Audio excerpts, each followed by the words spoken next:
Les méchants, ils lui ont coupé un doigt à lui, alors qu'il est pas très très connu. Par contre, lui, il est très connu. Éric Larchevêque, cofondateur de Ledger, lui, il est très très connu. Personne l'a kidnappé. Bon, lui, il s'appelle David Ballant, c'est un des cofondateurs de Ledger. Vous savez, les petits trucs là pour protéger vos cryptos. Mais on se pose plein de questions parce que ce mec-là, moi, j'avais jamais entendu parler de lui avant, j'avais jamais entendu son nom. Bien sûr, je suis pas profond dans l'écosystème crypto. Il doit être connu, mais ils sont allés l'enlever chez lui à Vierzon, dans le trou de balle de la France, un endroit vraiment vraiment perdu au milieu de nulle part. Les mecs, ils sont allés le chercher. Pourquoi ils ont pas pris l'autre?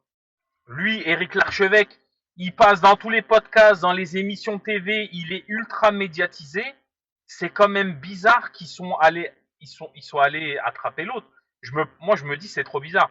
Si on attrape l'un des deux, je pense que lui, c'est quand même celui qui est le plus connu. On se dit, c'est lui qui pèse le plus lourd. Parce qu'en plus, il y a pas longtemps, il avait donné les chiffres de son patrimoine potentiel. En plus, il avait dit, j'ai que de la crypto dans l'interview Légende. Vous savez que Légende, il y a aussi plein de méchants qui regardent Légende.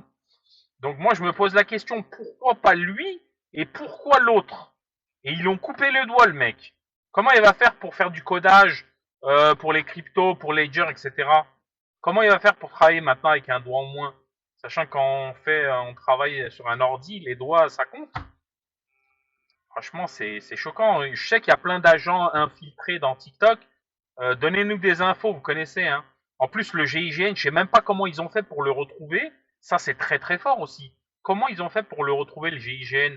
Heureusement, ils l'ont libéré. Apparemment, les mecs qui l'ont séquestré, ils ont pris une rançon en crypto, mais la crypto, elle a été désactivée à distance. C'est un truc de fou. Qu'est-ce que vous en pensez? Moi, j'ai besoin d'un spécialiste crypto, un spécialiste du GIGN qui me parle de tout ça. Parce que là, je comprends pas comment ils ont trouvé le mec. Je comprends pas comment ils ont désactivé des cryptos à distance. Et apparemment, il y a déjà 10 mecs qui ont été arrêtés. Si vous avez des idées, dites-le moi. Franchement, ça m'intéresse pour de vrai.